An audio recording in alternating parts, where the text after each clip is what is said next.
Have you ever wondered if a hernia is more than just a physical issue? Did you know that it could actually be a reflection of an emotional tension, maybe even suppressed trauma, and some unresolved boundaries? You see, today we're going to dive deep into the aspects behind hernias and how your body might be actually holding on to emotional wounds. Hi, and welcome to today's episode, looking deeper at the suppressed emotions behind hernias. And also, if you are new here, subscribe to my channel and also join us every Wednesday for our masterclasses. They are free. You can subscribe at matmasterclass.com. Let's dive straight into the mind-body connection and why hernias actually form. You see, the body is always listening to our emotions, and the nervous system and the brain also communicate through the vagus nerve, directly actually linking emotional stress to physical imbalances. So you see, when you actually suppress emotions, especially fear and rejection and powerlessness, your body compensates because high stress also activates the fight and flight response. And this is also actually increasing intra-abdominal pressure and also weakening the muscles and the connective tissues over time. And now, on top of that, your body also creates a hernia where there normally is a tear. It's not just in muscle, but also in emotional boundaries. So we'll touch back on that. I already dropped a very big hint. Now, what are the emotional and psychological themes behind hernias? Let's see if you, or if this is maybe for a loved one, if they can relate to these feelings. Number one is normally fear of expression. And normally in this case, fear of expressing boundaries, right? You might be pushing people away because setting these limits feels safer, right? So you use actually distance as a boundary instead of just expressing boundaries, feeling worthy of having boundaries. Unresolved childhood rejection is another one. Maybe you felt that love was very conditional, maybe it felt forced, or it maybe even might have felt very manipulative. Guilt and self-punishment as well. You might be holding on to past mistakes or starting to really blame yourself for things that was just completely out of your control.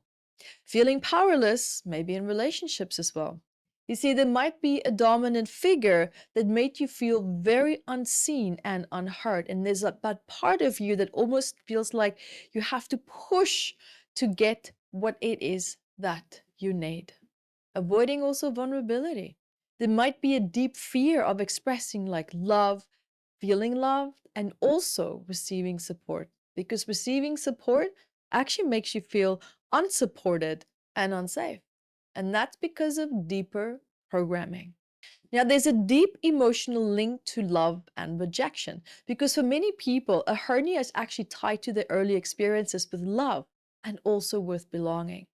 For example, did love feel like an obligation instead of a gift?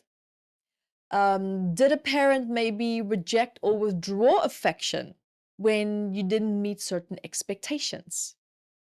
Did you maybe feel like family scapegoat? Maybe did you feel blamed? Did you feel misunderstood or always dismissed? You see, your body remembers these experiences even if your mind tries to ignore them. And the abdomen and the gut, they store emotions related to safety, trust, and emotional nourishment. And a hernia can actually be your way of for your body to say to you, I feel torn between what I want and what others expect. It can also be saying, I'm afraid of being close to people because love have hurt me before. It can also be saying, I don't trust my ability to stand my ground, so now I push people away instead.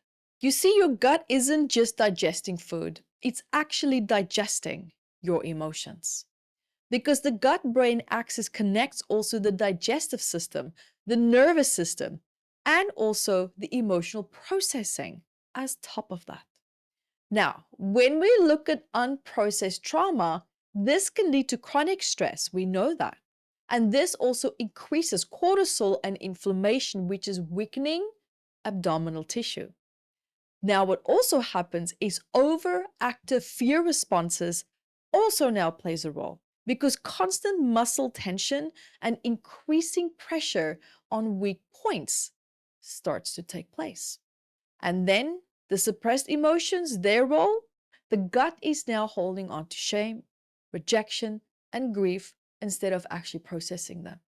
So your gut literally leaks unresolved emotions. It's just like almost a hernia that's trying to push through a weakened area. Did you know that umbilical hernia can also be related to birth trauma? Did you know that, for example, as an umbilical hernia, this can be linked to birth trauma and early childhood rejection as well? I know there are many different types of hernias, but I see this one actually being probably the most common. And this normally can happen if your mother, say, for example, experienced postpartum depression, rejection, or a lot of emotional withdrawal, and you might have absorbed and sensed that you didn't feel fully accepted into the world as well. And were you maybe also born into an environment where your arrival was maybe not celebrated or welcome? Maybe your mother felt unsupported or emotionally distant, or maybe very traumatized and exhausted after the birth. You see, there could also have been family tension, grief, or fear during her pregnancy with you or the person that had an umbilical hernia. In this case, also, it shows that the inner child still holds on to these memories and the body is reflecting it. Now, here are some reflective questions that you can be asking yourself to learn and understand what is this hernia trying to tell you. Because if your body could speak, what would it say? Let's explore it. So, a question to ask is, when did your hernia first develop? What was happening in your life at that time? Another question is, who made you feel rejected, controlled, or unloved? Do you feel safe expressing your emotions or do you just suppress them? And also, what are you holding on to that you need to release? And what past experiences made you afraid of intimacy or support? My final thought that I would like to share here with you is that this hernia is a messenger. It's not the enemy. And your hernia isn't just a medical condition, it's a sign from your body to explore deeper wounds and emotions. Because healing isn't just about surgery or physical treatments, it's about learning to trust, to express, and to also protect yourself emotionally. So there you have it. Drop some comments and love there in the comments also. And also, have you noticed that your body is reflecting deep emotional wounds? Let's talk about it. Remember to subscribe, stay up to date, and thank you for being here with me today. I love you guys. Be the light that you are. And remember, if you want to learn more about stored emotions in the body and how they can even be hiding behind ailments, tension, pain, negative thoughts, beliefs, any challenges that you're having in your body, there's going to be stored messages. So remember to go grab your copy of Metaphysical Anatomy. It's a big book of 722 medical ailments and then the emotions that are suppressed behind them as well. You'll be also finding powerful questions in this book that can really truly help you to get started on your healing journey. And you can find your copy at evettebooks.com.